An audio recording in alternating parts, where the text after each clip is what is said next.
नमस्कार विद्यार्थी मित्रांनो, इन्फिनिटी इंजिनिअरिंग अकॅडमीच्या YouTube चॅनलवरती मी प्रमोद देशकरी आपणा सर्वांचं परत एकदा स्वागत करतो। नवीन वर्षाच्या हार्दिक शुभेच्छा सगळ्यांना। आणि सगळ्यात महत्त्वाचं काय जे अपडेट आलेले आहे ज्याच्यावरती ऑलरेडी व्हिडिओ पडलेला आहे, तुम्ही जर नसेल बघितला तर तो नक्की बघा। कशाबद्दलचा होता तर महावितरण मध्ये जी जम्बो, आपण असं म्हणूया की जम्बो पेक्षाही महाजम्बो ऍडव्हर्टाइजमेंट जी आलेली आहे। आता याच्यामध्ये काही विद्यार्थ्यांच्या मनामध्ये त्याला कंत्राटीतच आहे सर, आणि त्याला कशाला महाजम्बो म्हणायचं नाही, ही परमनंटच आहे असं कन्सिडर करा, कारण 3 वर्षानंतर ते तुम्ही परमनंट मध्ये जाणारच आहात। पण अशा प्रकारचे खूप सारे प्रश्न तुमच्या मनामध्ये आले असतील।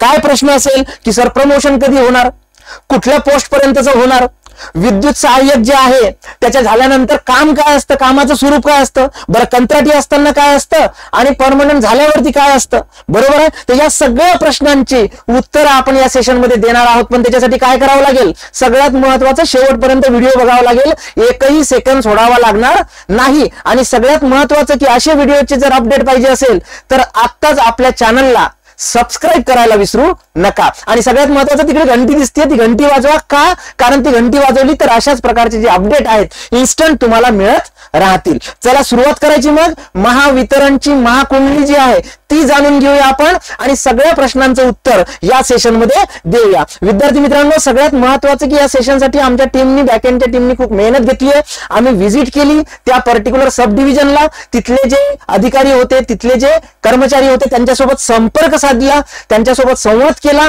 आणि त्याच्यानंतर ज्या गोष्टी आमच्याकडे सगळ्या आल्यात त्याच्यावरनं तुम्हाला समजेल अशा भाषेमध्ये आता आपण हे सेशन सगळं सांगणार आहोत। तर तुमच्या मनामध्ये काही जर प्रश्न असतील तर कमेंट सेक्शन मध्ये बिलकुल कमेंट करायचे त्यावेळेला, आणि आमची टीम तुमच्या प्रत्येक प्रश्नाचं उत्तर देणार आहे। ओके, तर चला सुरू करूया। आता तुम्ही म्हटलं सुरू करूया आणि वरती काय दिसतंय की महावितरण। विद्यार्थी मित्रांनो, आपल्याला माहिती आहे की 2005 पर्यंत काय कार्यक्रम होता, तर आपल्याला माहिती आहे तिकडे फक्त काय होतं, महाराष्ट्र स्टेट इलेक्ट्रिसिटी बोर्ड, ज्याला MSEB म्हणायचो आपण। आणि 2005 मध्ये काय झालं, याचं ट्रायफर्केशन झालं, म्हणजे 3 वेगवेगळ्या कंपन्यांमध्ये याचं विभाजन झालं। जी इलेक्ट्रिसिटी जनरेट करते त्याला आपण काय म्हणतो, त्याला म्हणतो आपण जेनको, महाजेनको, म्हणजेच जी निर्मिती तयार करते, म्हणजेच त्याला आपण मराठीमध्ये म्हणू शकतो निर्मिती, बरोबर आहे। त्यानंतर जी वाहून नेते, जिथे जनरेशन झालं तिथपासून तर कंझ्युमर एंडला म्हणजे आपल्यापर्यंत, बरोबर आहे, ती वाहून नेते त्याला आपण पारेषण म्हणतो, ज्याला आपण म्हणतो ट्रान्सको, बरोबर आहे, याला आपण पारेषण म्हणतो। आणि त्यानंतरचा जो भाग आहे जे कन्झम्पशन, युटिलायझेशन म्हणजेच डिस्ट्रीब्युशनचं काम करतं, मग डिस्ट्रीब्युशनचं जे आहे ते डिस्कॉम म्हणतो त्याला आपण, बरोबर आहे, म्हणजेच हे वितरण मध्ये आलं, वितरण मध्ये आलं। तर विद्यार्थी मित्रांनो, जनरेशन पासून तर वितरण पर्यंत या वेगवेगळ्या कामाचं स्वरूप जे आहे ते बघून त्याचं ट्रायफर्केशन झालं 2005 मध्ये। आणि त्याच्यामध्ये आपण ज्याच्याबद्दल बोलणार आहोत ते कुणाबद्दल बोलणार आहोत, डिस्कॉम बद्दल, कारण डिस्कॉम मध्ये ह्या जागा आलेल्या आहेत। ओके, सगळ्यात महत्वाचं किती जागा आलेल्या आहेत तर 5347 एवढी भरती ही फक्त आणि फक्त कुठल्या विभागामध्ये होणार आहे तर याच्यामधल्या फक्त डिस्कॉम मध्ये होणार आहे। ऑलरेडी आपल्याला माहिती आहे जे विद्यार्थी डिप्लोमा डिग्री असेल त्यांनी जेनकोची ऍडव्हर्टाइजमेंट बघितली मागे, ट्रान्सकोची ऑलरेडी 170 ची आणि त्यानंतर आलेली 390 ची ऍडव्हर्टाइजमेंट येईची बघा, बरोबर आहे। काही इन्स्ट्रुमेंटेशनच्या जागा होत्या, काही सिव्हिलच्या जागा होत्या तिकडे। आता जी ऍडव्हर्टाइजमेंट आलेली आहे ती वितरणशी रिलेटेड आहे, म्हणजे ज्याला आपण महाडिस्कॉम म्हणतोय, म्हणजे जे बिल डिस्ट्रीब्युशन पासन तर ऍक्च्युअल कंझ्युमर सोबत ज्यांचा कॉन्टॅक्ट असतो, जे फेस एंड असतात कुणाचे तर त्या विभागाचे, तर यांच्यामधल्या ह्या जागा आहेत महावितरणशी रिलेटेड। येते लक्षात। मग आता हे झालं तुमचं महावितरण म्हणजेच डिस्कॉम। मग आता याच्यामध्ये ओव्हरऑल काय सिनारिओ असतो, हायरार्की काय असते, वरिष्ठ पद कुठे असतात, ते कुठल्या एरिया पुरते मर्यादित असतात आणि तुम्ही कुठे आहात त्याच्यात, बरोबर आहे, हे आपल्याला जाणून घ्यायची इच्छा असणारच आहे। तर विद्यार्थी मित्रांनो, आपण सुरुवात करूया 1 बाय 1। आता आम्ही पूर्ण माहिती त्या ज्याला म्हणतो ऑथेंटिक सोर्स कडून घेतली, आम्ही त्याच्यामध्ये स्पेसिफिकली सगळी माहिती प्रॉपर वेनी घेऊन आपण या सेशन मध्ये बोलणार आहोत। तुमचे काही प्रश्न असेल तर ते कमेंट सेक्शन मध्ये नक्की टाका। आता सगळ्यात महत्त्वाचं आणि सगळ्यात वरचा जो एरिया आहे, जो कंप्लीट पर्टिक्युलर भाग असतो, त्याला आपण म्हणतो परिमंडळ. आता परिमंडळ म्हणजेच काय, ज्याला आपण झोन म्हणू शकतो. काय म्हणू शकतो, झोन. आता हे जे परिमंडळ आहे, तर एका परिमंडळामध्ये एकापेक्षा एक, म्हणजे फॉर एक्झाम्पल मी इथे म्हटलंय की परिमंडळ, एका परिमंडळामध्ये एकापेक्षा जास्तही जिल्हे असू शकतात. फॉर एक्झाम्पल हा जिल्हा 1 आहे, हा जिल्हा क्रमांक 2 झाला, हा जिल्हा क्रमांक 3 झाला. आता हे कशावर डिपेंड राहणार, तर त्या पर्टिक्युलर एरियामध्ये किती क्षेत्र हे त्या परिमंडळामध्ये आहे त्याच्यानुसार हे असू शकतं. आता हे जिल्ह्यावार म्हणू शकतो. काही ठिकाणी एका परिमंडळामध्ये जास्त जिल्हे असतील, कुठे कमी जिल्हे असू शकतात. जसं आता पुण्याबद्दल जर बोलायचं झालं, म्हणजे पुणे परिमंडळ, पुणे परिमंडळ. आता पुणे परिमंडळ जर म्हटलं तर इथे खूप मोठा एरिया हा एकाच परिमंडळाच्या अंडर येतो. म्हणजे याचा अर्थ जर आपण बघितलं तर पुणे परिमंडळ इतकं मोठं आहे की त्याच्यामध्ये कितीतरी स्पेसिफिक मंडळ हे येऊ शकतात. म्हणून त्यांनी काय केलंय की पुणे हे एकच परिमंडळ डिफाईन केलं. जसं काही परिमंडळामध्ये खूप सारे जिल्हे येऊ शकतात, तसं पुणे परिमंडळामध्ये मात्र पुणे हा एकच परिमंडळ त्यांनी कन्सिडर केला. मग याला लीड कोण करतं, तर जे परिमंडळ आहे त्याला लीड कोण करतं, तर त्याला म्हणतो आपण मुख्य अभियंता. मुख्य अभियंता म्हणजेच चीफ इंजिनियर. हे काय करतात, हे त्याला लीड करत असतात. कशाला, तर त्या परिमंडळाला, त्या झोनला चीफ इंजिनियर हे लीड करत असतात. म्हणजे त्यांच्या अंडर हे सगळं परिमंडळ येतं. मग त्या परिमंडळाच्या आतमध्ये काय असणार आहे, तर डेफिनेटली त्याच्या आतमध्ये हे मंडळ असणार आहे. ओके, तर हे जर आपण बघितलं तर चीफ इंजिनियर तिथे मुख्य असतो, जे मुख्य अभियंता आहे. आणि आता जसं सांगितलं की काही परिमंडळामध्ये जिल्हे, तर पुण्यासारखं जे आहे एकच परिमंडळ आपण त्याला घोषित करतो. मग या परिमंडळामध्ये काय आहेत, तर अनेक मंडळ असणार आहेत. बरोबर आहे. जसं तुमचं परिमंडळाला चीफ इंजिनियर लीड करतो किंवा तिथला हेड जो असतो तो चीफ इंजिनियर असतो, मुख्य अभियंता असतो, तसं मंडळांचा जो हेड असतो तो सुप्रिटेंडेंट इंजिनियर किंवा ज्याला आपण अधीक्षक अभियंता असं म्हणतो. मग मंडळ काय आहे, तर मंडळ हे परिमंडळामधलं काही स्पेसिफिक पर्टिक्युलर भाग आहे. मग आता इथे जर आपण मंडळाबद्दल बोललो तर मंडळाला आपण सर्कल म्हणतो. जसं आपण पुणे परिमंडळ म्हटलं तर पुणे जर आपण कन्सिडर केलं तर त्याच्यामध्ये खूप सारे सर्कल्स. आता इथे लीड कोण करतोय म्हटलं मी, सुप्रिटेंडेंट इंजिनियर, अधीक्षक अभियंता, अधीक्षक अभियंता. बरोबर आहे. हे लीड करतात. इथे लक्षात घ्या की एखादं परिमंडळ असेल तर त्या परिमंडळामध्ये खूप सारे हे मंडळ असणार आहेत. जसं पुण्यामध्ये जर बघायचं झालं तर इथे 3 सर्कलमध्ये हे परिमंडळ विभागलं गेलं आहे. मग याच्यामध्ये जर बघायचं झालं, जसं याला आपण काय म्हणतोय की हे सर्कल आहे, अधीक्षक अभियंता हा त्याला लीड करतोय.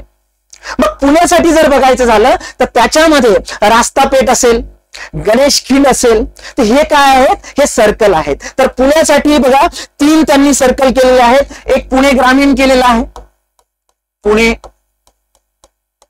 ग्रामीण. बरोबर आहे.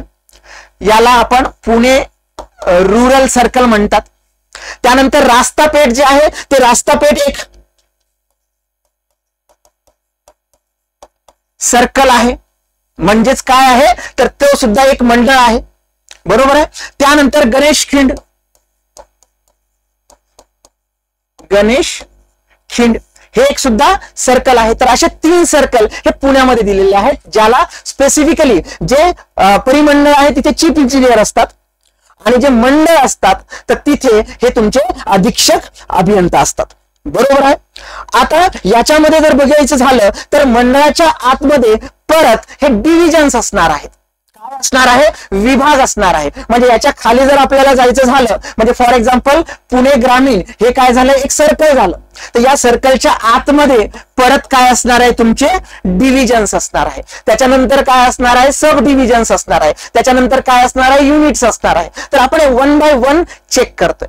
परिमंडळामध्ये चीफ इंजिनियर, लीड करतात, मंडळामध्ये अधीक्षक अभियंता किंवा सुपरिटेंडेंट इंजिनियर लीड करतात. त्यानंतर विभाग आहे, विभाग म्हणजेच तुमचे डिव्हिजन. विभाग म्हणजेच तुमचे काय आहेत तर डिव्हिजन्स आहेत. म्हणजे मग एका विभागामध्ये स्पेसिफिकली परत सब डिव्हिजन्स हे असू शकतात. मग डिव्हिजन किंवा विभाग हे जर आपण कन्सिडर केले तर इथे कोण लीड करत असतं तर इथे तुमचे एक्झिक्युटिव्ह इंजिनियर म्हणजेच कार्यकारी अभियंता हे लीड करत असतात किंवा हे तिथले मुख्य असतात की जे त्या पर्टिक्युलर विभागाची जबाबदारी, तिथले कार्य, तिथले कर्तव्य हे बजावत असतात लीड म्हणून. बरोबर आहे, एक्झिक्युटिव्ह इंजिनियर. तर हे झालं तुमचं डिव्हिजन. आता डिव्हिजन जे महत्वाचं आहे स्पेसिफिकली हे परत कशामध्ये विभागलं गेलेलं असतं तर सब डिव्हिजन किंवा उपविभाग. म्हणजे जसं आपण बघतो की उपविभागीय कार्यालय वगैरे, तर ते जे आहे हे आहे तुमचं सब डिव्हिजन. हे काय आहे तुमचं सब डिव्हिजन. आणि इथे जे लीड करतात सब डिव्हिजनला जे तुमचे अधिकारी किंवा तिथले पर्टिक्युलर प्रमुख जे असणार उपविभाग प्रमुख, तर हे कोण असणार तुमचे ऍडिशनल एक्झिक्युटिव्ह इंजिनियर. म्हणजेच काय तर अतिरिक्त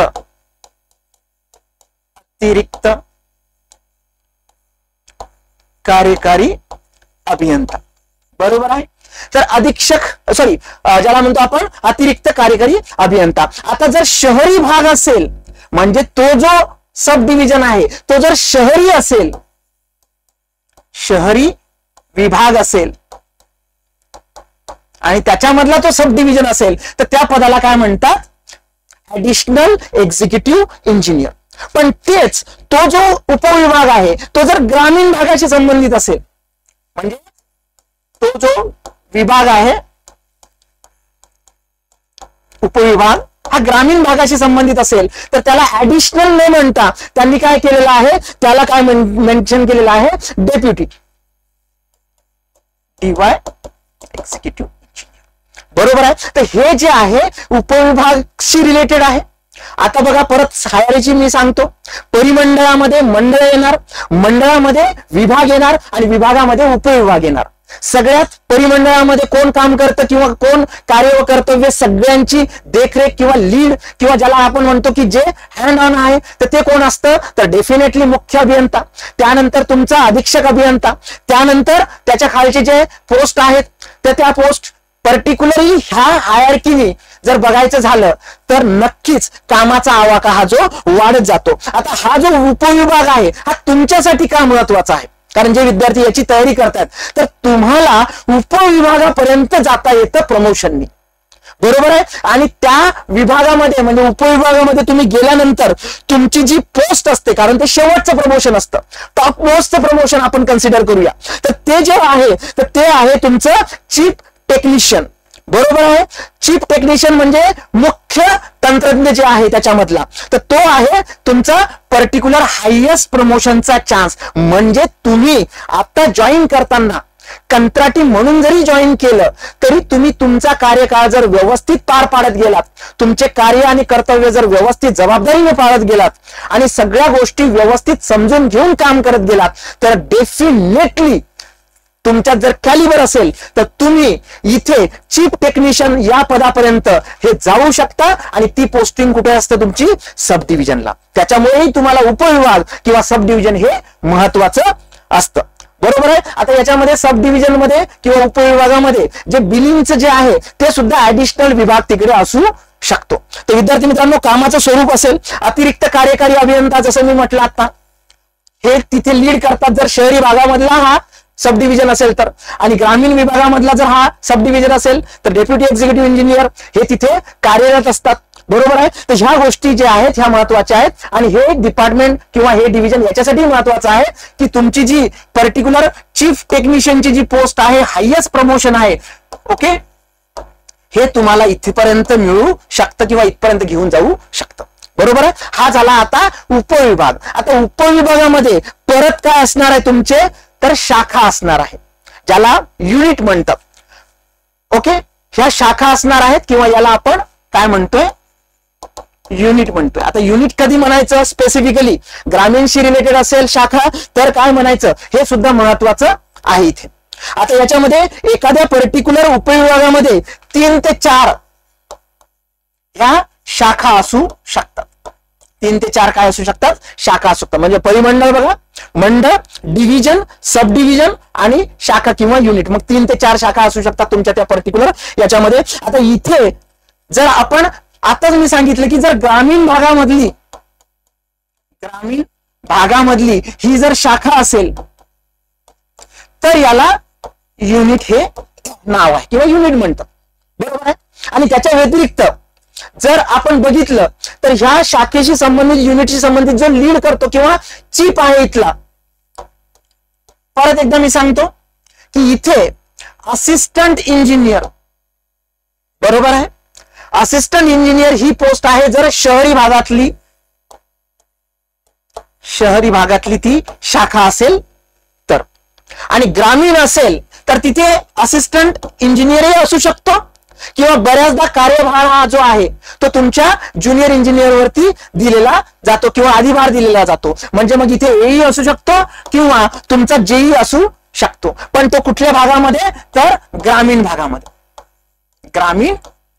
एकदम सिंपल वेने तुम्ही लक्षात द्या, हायरार्की एकदम सोपी आहे. बरोबर आहे. इथे जे मुख्य असतात तर डेफिनेटली तिथले तुमचे असिस्टंट इंजिनियर असतील किंवा इव्हन दो ग्रामीण भाग असेल तर ज्युनियर इंजिनियर सुद्धा हे असतात. आता याच्यामध्ये सगळ्यात महत्वाचं की जर एखादी पर्टिक्युलर, आता याच्या अगोदर आपण काय बघितलं, उपविभाग आहे आणि उपविभागामध्ये काय असतात तर शाखा असतात. आता शाखांशी रिलेटेड जर आपण बघितलं तर त्याच्यामध्ये अजून कोण असतो तर प्रिन्सिपल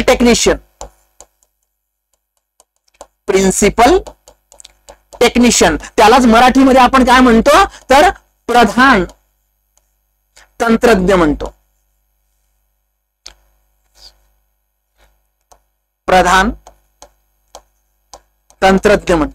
आता हे जे आहे हे शहरी भाग असेल तर त्याला 2 साधारणतः दिलेले असतात आणि जर ग्रामीण भाग असेल तर त्याला साधारणतः 1 हे दिलेले असतात, ज्याला आपण काय म्हणतो तर स्पेसिफिकली प्रिन्सिपल टेक्निशियन. यालाच लाईनमन सुद्धा म्हणतात.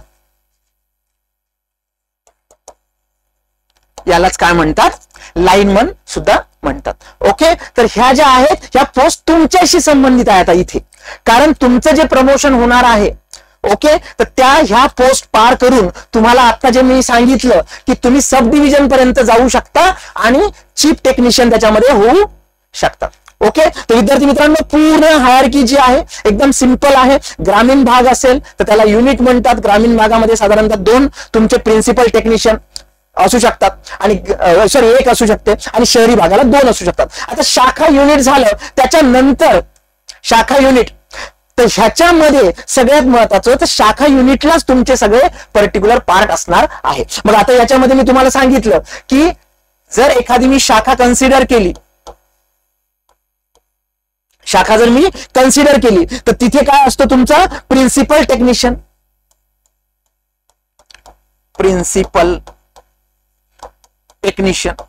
बरोबर आहे.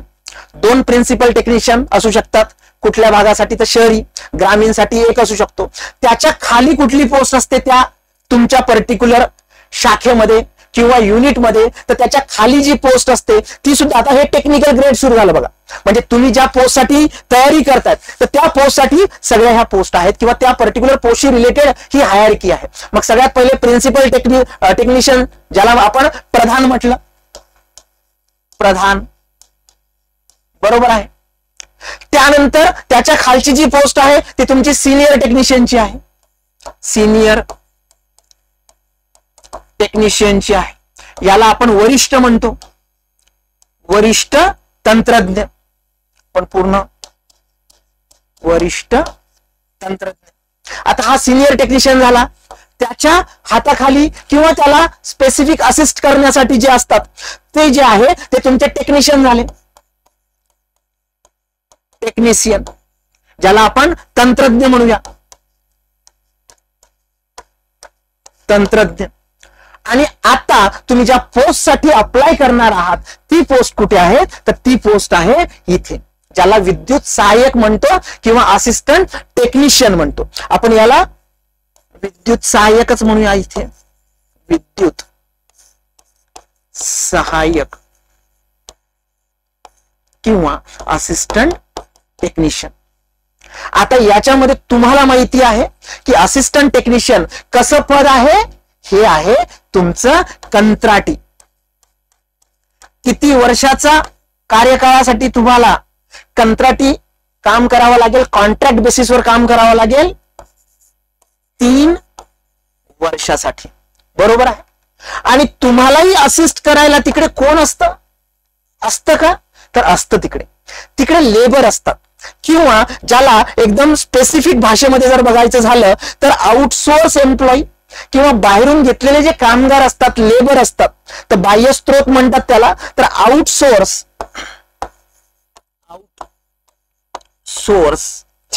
एम्प्लॉई, ज्याला बाह्य स्त्रोत कामगार म्हणतात, बाह्य स्त्रोत कामगार. बरोबर आहे. आता हे जे बाह्य स्त्रोत कामगार असतात, हे कामगार कुठले असतात, हे कॉन्ट्रॅक्ट बेसिसवरती आलेले असतात. ते तुमच्या विद्युत सहाय्यक किंवा असिस्टंट टेक्निशियन पदावरती आलेले नाही, ते त्याच्याही खालच्या पदावरती आलेले आहेत. आणि ते कुठलं मग हायर करतात, तर वेगवेगळ्या कंपन्या असतात, प्रायव्हेट कंपन्या. जसं पुण्यासाठी जर बघायचं झालं तर फॉर एक्झाम्पल तेजस्विनी एजन्सी आहे, ओके, किंवा तुमची एंडोमेन पॉवर आहे. आता हे कुणासाठी काम करतात, तर गणेश खिमचं जे युनिट आहे किंवा गणेश खिमचं जे सर्कल आहे त्यांच्यासाठी काम करतात. तर अशा ह्या कॉन्ट्रॅक्टच्या कंपन्या आहेत. ते सगळे सप्लायर किंवा जे आउटसोर्स तुमचे एम्प्लॉई आहे, ज्याला आपण बाह्य स्त्रोत कामगार म्हणतो, तर हे प्रोव्हाइड करतात. येते लक्षात. ते तुम्हाला असिस्ट करतात किंवा तुमच्याशी रिलेटेड जे पर्टिक्युलर मदत करतात. आता हे बघा, शाखेमध्ये हा सगळा प्रकार आहे. तुम्ही जर विद्युत सहाय्यक म्हणून जॉईन केलं, कंत्राटी म्हणून, तर 3 वर्षानंतर रेग्युलर होण्याचे मॅक्सिमम चान्सेस असतात. आता काही विद्यार्थी जे आहेत तिकडे काम करतात, त्या विद्यार्थ्यांना ही परीक्षा देताना, हे जे आउटसोर्स एम्प्लॉई म्हटलं, तर यांना फायदा काय आहे, तुम्ही कालच्या व्हिडिओमध्ये बघितलं असेल की ज्याच्यामध्ये 10 मार्क तुम्हाला त्याच्यामध्ये ऍड ऑन होणार आहे. कसे, जर तुम्ही 5 वर्ष काम केलं तर, तुम्ही 3 वर्ष काम केलं तर 6 मार्क, म्हणजे इयरला 2 मार्क, आणि मॅक्सिमम किती, तर पर्टिक्युलर 10 मार्क 5 वर्ष. ना असं नाही की मी 20 वर्षापासून काम करतोय सर, मला 40 मार्क देऊन टाका, असं नाही. ओके. तर हे जे आहे हा तुमचा महत्वाचा पार्ट आहे. आणि याच्याही प्रिन्सिपल टेक्निशियन प्रधान जे आहे त्याच्यामध्ये स्पेसिफिकली तुमचं बेसिकली आता मी जसं सांगितलं प्रिन्सिपल टेक्निशियन, तर हे जे आहे याच्यामध्ये इथून प्रमोशन होऊन चीफ टेक्निशियन पर्यंत सुद्धा प्रमोशन होऊ शकतं. म्हणजे तुम्ही सब डिव्हिजनला जाऊ शकता. तर याच्या खाली आपण बघितलं प्रिन्सिपल टेक्निशियन, त्याच्या खाली सिनियर टेक्निशियन आणि नंतर तुमचा नंबर. तर ही हायरार्की आहे. तर प्रमोशनच्या संधी हमखास आहे विद्यार्थी मित्रांनो. तुम्ही जर प्रॉपर वेळी तुमचं काम केलं तर प्रमोशनच्या संधी आहेत. पण प्रमोशनच्या संधी आहेत सर, दिसतात, आम्ही फ्रेशर आहेत, आता जॉईन करणार, पण मग ते किती वर्षामध्ये होतं. तर विद्यार्थी मित्रांनो, प्रत्येक पायरी आपल्याला त्या स्टेपनीच करावी लागते. पण एवढं मात्र निश्चित आहे की जर मला प्रमोशन घ्यायचं असेल तर काय करायला पाहिजे आणि काय करू नये एवढं मात्र आपण जाणून घेऊ शकतो, कारण त्याच्यावरती खूप साऱ्या गोष्टी आहेत. मग हे जर महत्वाचं आहे तर विद्युत सहाय्यकासाठी प्रमोशन, जसं मी सांगितलं की कुठल्या पोस्ट पर्यंत जाऊ शकतो आपण, चीफ टेक्निशियन पर्यंत, सब डिव्हिजनला जाऊ शकतो. पण ते टप्पे आहेत. मग त्याच्यासाठी सगळ्यात पहिल्यांदा टप्पा काय आहे, तुम्हाला कंत्राटीवरनं रेग्युलर व्हावं लागेल, म्हणजे परमनंट व्हावं लागेल 3 वर्षासाठी. मग याच्यामध्ये जर बघायचं झालं तर त्यांनी कंत्राटी जरी म्हटलं असेल तर विद्यार्थी मित्रांनो, आता ज्या विद्यार्थ्यांसोबत किंवा ज्या एम्प्लॉई सोबत आम्ही कम्युनिकेशन केलं तर त्या सगळ्यांचंच म्हणणं आहे की सर, जर ज्यांनी एकदम त्यांची कार्य आणि कर्तव्ये तत्परतेने आणि चांगल्या पद्धतीने केली तर मॅक्सिमम चान्सेस असतात तुमचं कन्व्हर्जन होण्याचे. बरोबर आहे. फक्त हा टप्पा कशासाठी ठेवला जातो, तर व्हेरिफिकेशनसाठी. येते लक्षात. आता कंत्राटी असताना पगार काय लागतो, किती मिळतो, काय हातात किती मिळतात, हे सगळं कालच्या व्हिडिओमध्ये नवनाथ सरांनी सांगितलेलं आहे. तुम्ही जर तो व्हिडिओ नसेल बघितला तर हा व्हिडिओ पॉज करा आणि तो व्हिडिओ पहिले बघा. येते लक्षात. तर विद्यार्थी मित्रांनो, आता सगळ्यात महत्वाचं म्हणजे की कंत्राटीमधून परमनंटचा प्रवास कसा होणार. सगळ्यात महत्वाचं की त्यांनी 3 वर्षाचा बॉन्ड दिलेला आहे, तो द्यावा लागेल आपल्याला. क्रेडिट रिपोर्ट नुसार तुम्हाला पर्टिक्युलर परमनंट होता येतं. आता तुम्ही म्हणाल हे क्रेडिट रिपोर्ट काय आहे, तर क्रेडिट रिपोर्ट कोण स्पेसिफिकली तुमचा तयार होतो? मार्च टू मार्च तयार होतो. ओके, आता हे क्रेडिट रिपोर्ट जो आहे कोण ठरवतं आणि कसा ठरवतं हे आपल्याला बघावं लागणार आहे. का? कारण तेच तुम्हाला कंत्राटीमधनं परमनंट मध्ये घेऊन जाणार आहे. तर तुम्ही ज्या वेळेला विद्युत सहाय्यक म्हणून तिकडे जॉईन व्हाल, बरोबर आहे, तर तुमचं जे काही वर्किंग स्पेसिफिक स्किल असेल, तुमचं काम असेल, तुमच्या कर्तव्य जबाबदाऱ्या असेल, तुम्ही कशा पद्धतीने केलं हे सगळं ऑब्झर्व होतं आणि ते तुमच्या क्रेडिट रिपोर्ट वरती रिफ्लेक्ट होतं. मग हे क्रेडिट रिपोर्ट कन्सिडर कधी होतं? तर पर्टिक्युलर मार्च टू मार्च, म्हणजे कुठलंही स्पेसिफिक आर्थिक वर्ष म्हटलं तरी चालेल, तर त्याच्यामध्ये तुम्ही त्या एका वर्षासाठीचा क्रेडिट रिपोर्ट तुमचा तयार होतो. आणि हा जो क्रेडिट रिपोर्ट आहे, हा क्रेडिट रिपोर्ट कोण तुमचं पर्टिक्युलर ठरवतो? तर तुमचे जे सहाय्यक अभियंता आहे, असिस्टंट इंजिनियर आहे, तुम्ही त्या ज्या शाखेमध्ये काम करता, तर ते ठरवतात. ओके, बरोबर आहे. मग आता हे गोष्ट लक्षात ठेवा. बऱ्याचशा विद्यार्थी मित्रांच्या मनामध्ये असा प्रश्न येऊ शकतो की सर मग त्यांच्यासोबत चांगलं वागलं किंवा अजून काही केलं तर चालतं का? विद्यार्थी मित्रांनो, ह्या कंपन्यांमध्ये कन्व्हर्जन झालेलं आहे MSEBचं आणि प्रत्येक गोष्टीचं ऑब्झर्वेशन आणि ज्या पद्धतीने आता तुम्ही जर बघितलं, इलेक्ट्रिसिटी गेल्याबरोबर ज्या पद्धतीने ती रिवेट होते किंवा ट्रान्सफॉर्मर एखादा उडाल्याबरोबर कसा रिप्लेस होतो, तर पूर्ण ऑटोमायझेशन टाईपचं काम झालेलं आहे. त्याच्यामुळे हा सुद्धा तसा कार्यक्रम आता होत नाही. तुम्हाला प्रॉपर वेनी तुमचं 100% द्यावं लागेल. ओके, तर क्रेडिट रिपोर्ट काय असतो? तर तुमचा लेखाजोखा, तुमच्या कामाचा लेखाजोखा कुठल्या कालावधीमध्ये? तर एका वर्षाचा कन्सिडर करायचा, तर मार्च टू मार्च असे 3 वर्ष तुमचे असतात. आणि त्याच्यावरनं जे कोण ठरवतं? तर तुमचे एई तिथले जे आहेत ते ठरवतात. आणि सगळ्यात महत्वाचं की तुमचा क्रेडिट रिपोर्ट जर ढळू नये किंवा ढासळू नये किंवा त्याच्यामध्ये एकदम ग्रेडिंग कमी येऊ नये, याच्यासाठी काय करावं लागेल? तर लिहायची गरज नाही, सांगायची गरज नाही, ते आपल्याला माहिती आहे. आपलं काम इमाने इतबारे करणं. मग आता स्पेसिफिकली हे लक्षात ठेवा की कुठलं काम तुमचं आता असतं कंत्राटी असणार आणि रेग्युलर असताना काय होतं. पण हा जो प्रश्न आहे हा सगळ्यात महत्वाचा आहे की क्रेडिट घसरू नये म्हणून काय करायचं नाही? चिरीमिरी घ्यायची नाही, नाहीतर काहीतरी कनेक्शन जोडायचे, फक्त मीटरचं कनेक्शन जोडायचं राहिलंय, काहीतरी उद्योग करून ठेवायचा. ह्या गोष्टी बिलकुल अवॉइड करायच्या, टाळायच्या. त्याच्यामधल्या छोट्या छोट्या गोष्टी आहेत, आपल्याला माहिती आहे. तुमचं काम, दिलेलं काम वेळेत व्यवस्थित पूर्ण करणे, तुमच्या सिनियरशी असेल किंवा कन्झ्युमरशी मॅक्सिमम तुमचा संपर्क येतो, कारण हे डिस्कॉम आहे. सगळ्यात महत्वाचं आहे की MSEB मधल्या 3 विभागांपैकी जो सगळ्यात ज्याला म्हणतो आपण की पब्लिक ओरिएंटेड, की जिथे तुम्हाला डायरेक्ट कन्झ्युमर सोबत बोलावं लागतं, डिस्कस करावं लागतं, तुम्हाला त्यांच्यासोबत डील करावं लागतं, हा विभाग आहे. त्याच्यामुळे गैरवर्तन करणे टाळायचं आहे तुम्हाला. मग ते तुमचे कन्झ्युमर असो किंवा तुमचे वरिष्ठ असो, म्हणजे चिरीमिरी घ्यायची नाही, गैरवर्तन करायचं नाही आणि काम चुकारपणा तर बिलकुल करायचं नाही. ह्या गोष्टी जर तुम्ही टाळल्या तर तुमचा CR वाढेल. तुमचा CR वाढला की डेफिनेटली तुम्ही कंत्राटीमधनं 100% परमनंट साठी जाल म्हणजे झालंच. ओके, आता हा झाला पार्ट की काय करू नये. आता काय दिलेली कामं असतात, म्हणजे आता हे कळलं म्हणजे CR वाढेल तुमचा, बरोबर आहे. तर तुमचं ज्या वेळेस कंत्राटी पद्धतीचं जॉईनिंग असेल, कामाचं स्वरूप असेल, तर लाईन स्टाफ बरोबर काम शिकून घेण्यासाठी फिरणे, ट्रेसिंग करतो आपण line, definitely higher heavy vehicle तुमचं जे वॅटेज असतं 33 kV पासून तुमचं 11 kV पासून 440 पासून घरामध्ये म्हणजे 240 220, बरोबर आहे. तर तिथेही एका लिमिटेड भागामध्येच तुम्ही काम करत असता.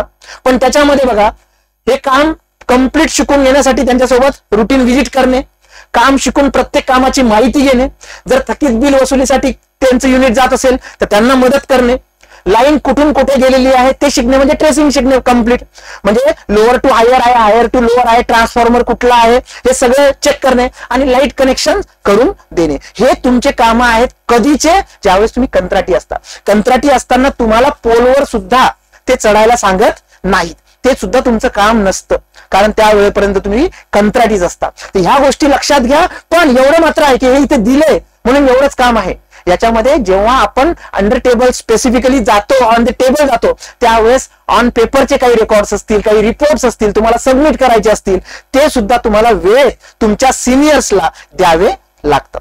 आणि ज्या वेळेला मग तुम्ही कंत्राटीवरनं 3 वर्षानंतर तुमचा सीआर चांगला झाल्यानंतर तुमचं रेग्युलर जॉईनिंग होतं, म्हणजे तुम्ही परमनंट होता, त्यावेळेस तुम्हाला हाय टेन्शन लाईन्स असतील, डेफिनेटली हाय टेन्शन माहिती आहे आपल्याला, सबस्टेशन टू ट्रान्सफॉर्मर, तिथे काम करायला परवानगी मिळते तुम्हाला. लो टेन्शन लाईन वरती जसं ट्रान्सफॉर्मर टू कन्झ्युमर 440 ते 220 काम करायला परवानगी मिळते. ग्रामीण भागात जर असेल तर त्या पोलवरती चढून, कारण ग्रामीण भागामध्ये अजूनही पोल सिस्टीम आहे आणि मेट्रोपॉलिटन सिटी आहे, तिथे अंडरग्राऊंड असेल, पुणे असेल, मुंबई असेल, ज्या काही सिटीज आहेत बघा 4-5, तर तिथे अंडरग्राऊंड, तर तिथे सुद्धा काम तुम्हाला करावं लागेल. त्याच्या व्यतिरिक्त जो मीटर सप्लाय आहे त्याच्यामध्ये अप्लिकेशन आलं, त्यांनी स्क्रुटिनी केलं, त्याला मीटर द्यायचंय, तर त्या केसमध्ये तुम्हाला कनेक्शन देणे, तारा तुटल्यावर विद्युत पुरवठा तुमचा पूर्ववत होण्यासाठी जे काही काम असेल तिथे ते काम तुम्हाला करावं लागणार आहे. तुम्हाला असिस्टंट कोण असणार आहे, ते कॉन्ट्रॅक्टची जी एम्प्लॉई, जे प्रायव्हेट बाह्यस्त्रोत कामगार म्हणतो आपण, ते असणार आहे. आणि तुम्ही कोणाला असिस्ट करताय, तर तुम्ही तुमच्या पर्टिक्युलर टेक्निशियनला असिस्ट करताय, बरोबर आहे. कन्झ्युमर लाईट गेल्यानंतर प्रॉब्लेम सॉल्व्ह करणे, वीज बिल वसूल करणे, कनेक्शन जोडणे वा तोडणे, सिंपल कामाचं पद्धत आहे. एकदा जॉईनिंग झाल्यानंतर जर तुम्ही रेग्युलर झाला विद्यार्थी मित्रांनो, तर it is a part and parcel of your life. ते आत्मसात ऑटोमॅटिकली होतं आणि तुम्ही तुमचा जॉब जो आहे तो एन्जॉय करू शकता, बरोबर आहे. कारण काय आपण म्हणतो की if you choose a field of interest then every day is holiday, नाहीतर मग ते कामावरती जाताना आपल्या जीवावर येतं. विद्यार्थी मित्रांनो, परिमंडळापासून तर तुमच्या एकदम खालच्या युनिट पर्यंत आपण हायरार्की बघितली, तिथे कोण अधिकारी काम करतो ते बघितलं, तुमची जागा कुठे आहे ते बघितलं.